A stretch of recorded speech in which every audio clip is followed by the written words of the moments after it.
What's up, good people? It's your boy SFMZA, and in this video I'm bringing you a tutorial on how you can create your own content like the videos that you've seen on my profile. The reason for me creating this video is because I thought, hey, I do plugins and I do software, but you can only have so much software.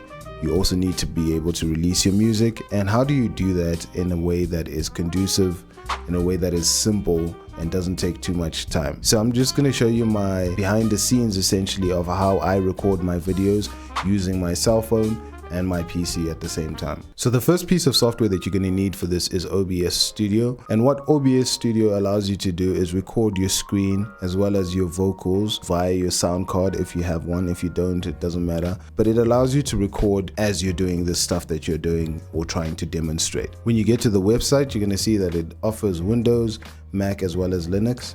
I use Windows, so I just download the installer because it automatically detects your system. So you want to click download installer. The second piece of software that you're going to need is called CapCut for PC.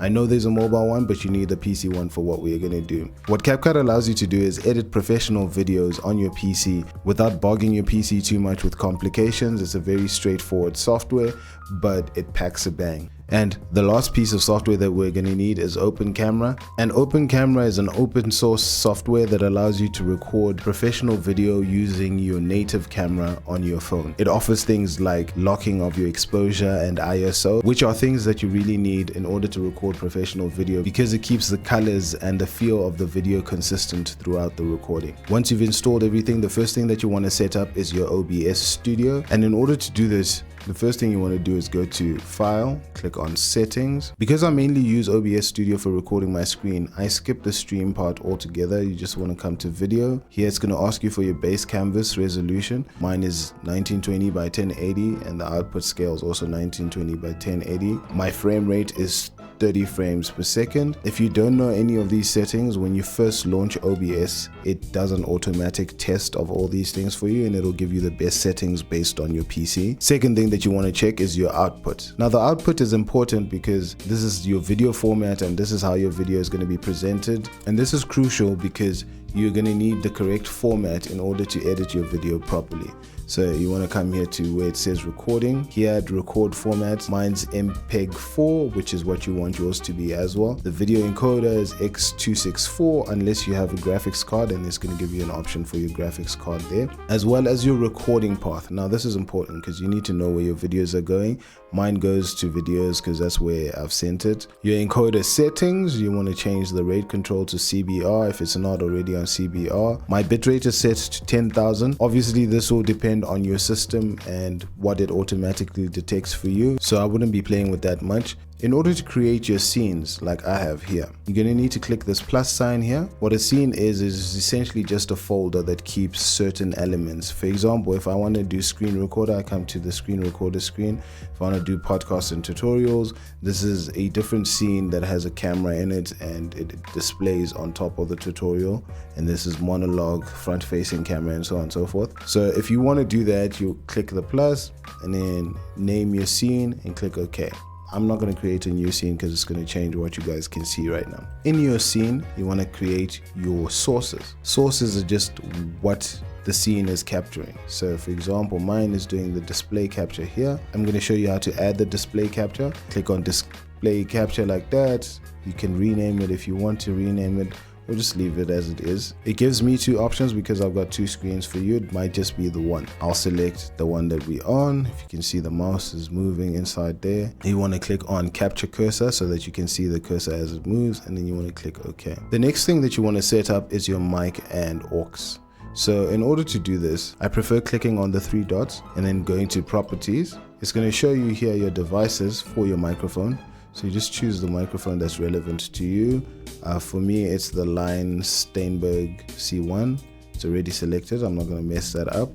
And then you want to come back here again, right click, and then go to advanced audio properties. What you want to do for your microphone, and this is very important, you want it to record in mono. You don't want it to record in stereo, because in stereo, one side is going to be less loud than the other, whereas in mono, it just consolidates both sides. If it's unticked, you can see here, it's only recording on the left side, which is not what we want. We want a full vocal, so I'm going to click mono, and then it consolidates the vocal into one vocal. You want to come all the way to the end where it says controls, and in controls you'll see it says start streaming. In my case it says stop recording, but yours it will say start recording, and that's what you want to start in order to start recording your screen as well as your cursor and your sound all at once. Second thing you want to set up is open camera. You'll see on the side that it's got your ISO as well as your face detection. Now the ISO allows you to lock it once you're satisfied with how it looks in your camera, so that you can keep that look throughout the recording. Mind you, you want to record your screen and your camera at the same time. Now that you have your screen recorded as well as your facial video recording, whatever you want to call it, and you now want to merge it, first thing you want to do is open CapCut and bring in the footage. This is the screen recording.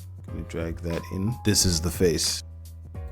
I drag that in. First thing I want to do is drag in the screen recording, drag the phone video in as well. And before you do anything, the first thing you want to do is highlight both these clips, and then you want to right click and go sync video and audio. What this does is that it puts your audio in sync so that there isn't an overlapping of audio between the two clips. You just want to cut off the access, so you hold down control and then scroll up to zoom. Once there, you want to click this reverse bracket, these two reverse brackets here where it says split. But how do you get your face next to the screen recording? So you want to click on the video of your face, and then you want to come up here to where it says video, and then you want to click on mask. What masking allows you to do is reshape your video, cutting out parts that you don't need in order for it to sit on top of another video. My favorite one is the circle. So you click on the circle and then you pick your position. That's my face. And then you can drag it out here in the edges like so. Once you're happy with how it is, you can click away from mask, and then it'll give you your video. And in your video you want to change the scale and bring it down to the size suitable for you. Grab it and put it wherever you want to put it like so. Another thing that you want to do is mute the audio of the video, so that you just have the video of the screen recording, because that's the best audio quality that you're going to get. And if need be, you can increase the volume of that by going to audio and then just adding some volume. You'll notice it correlates visually down there what you do up here. Overall, recording your screen and doing all of this is a fairly simple process, and I think the learning curve isn't that difficult. Yes, this video is an overview of how to do it, but if you would like for me to record an in-depth video on how to edit, how to time your videos, the pacing and so on and so forth, let me know in the comments below and I'll definitely work on something for you. If you enjoyed the video, please leave a like, as well as hit that subscribe button if you haven't yet, and I'll be seeing you guys in the next video.